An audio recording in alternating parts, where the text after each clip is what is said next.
Noise is a Spanish-language Netflix film directed and co-written by Natalia Beristain. Julieta Egola stars as Julia, a mother whose daughter disappeared many months ago. All attempts to comfort her have failed, and the police have proven to be of no real help to her. In her continued search, Julia comes across more mothers, sisters, daughters, and other women who have gone through similar losses, exposing her to the deeply rooted corruption, violence, and trauma that has torn apart so many lives in Mexico. In the process, maybe she'll find a way to speak out and stop the ceaseless noise that's haunted her own head for so long. I am not the person to go to when it comes to understanding Mexican politics or history. I'm not going to pretend I have that much knowledge on what's been going on in that country or how accurately it's represented here. With that said, if you're like me and are perhaps turning to noise as a possible way to remedy that lack of knowledge, you probably won't come out of it with too much more insight outside of how widespread the issues are. Noise doesn't go too deeply into the nuances or core problems fueling the crises and violence we see.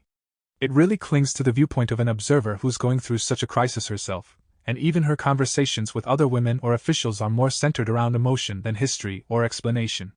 But as far as that emotion goes, you definitely feel it. Egola's performance is very quietly effective. You'd expect her to understandably play the role with the loud, rageful intensity that almost anyone would feel in her situation.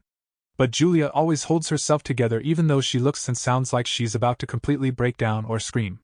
It's a much more fatigued kind of anger, laced more with sadness and helplessness. Her pain also comes not as much from the idea of losing her daughter as the lack of closure, and having no idea if she's truly lost her for good. That's the noise that won't leave her head, and you see her bitterness rising slowly throughout the film as she witnesses many more people who are suffering through that same noise. A majority of noise is spent simply following Julia around to different places for the sake of investigations, searches, or just sharing stories with other women. You're taken from location to location to see the aftermaths of horrific acts of violence of varying scales, and you don't really learn that much new with each visit.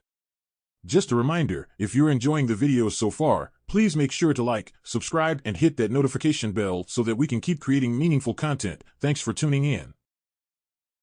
I was going to criticize the film for that repetitive structure and surface-level portrayal of tragedy, but then I realized that reflects what these people are going through.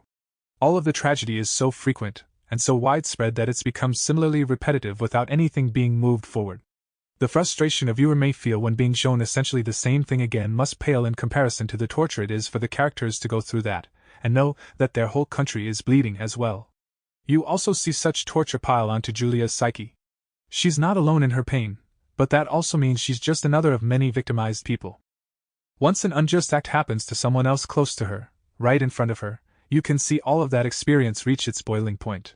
And in the finale to Noise, the film itself finally lets its pent-up anger out. A protest is brought together to make a grand stand, and it's as well acted as it is uncomfortably shot and staged.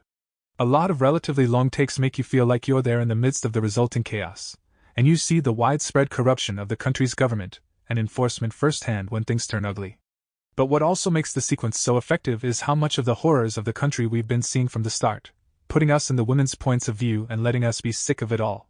This includes Julia herself, who starts to break out of her shell after going through the whole film looking nervous to speak so loudly and be a part of something so big. I still wish there was a little more insight into why all of these tragedies keep happening, rather than the more general, vague details we get. I again completely understand why the perspective was kept more to the observers, but I wonder if a bit more of a balance between those two ends could have worked without sacrificing either.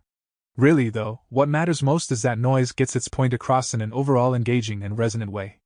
Even with my very limited knowledge on the subject matter, I have no doubt these issues are real and deserve to be looked into and fought against, so to bring more people's attention to them like this can only be a good thing. Even when the film is frustrating or numbing to watch, I really feel like that's the intention, and when it reached the end, I understood why it needed to be that way. Clearly, there are other points of view that matter far more than mine when it comes to these topics. But if you have any interest in Noise, I can at least nudge you a little further into seeing it for yourself.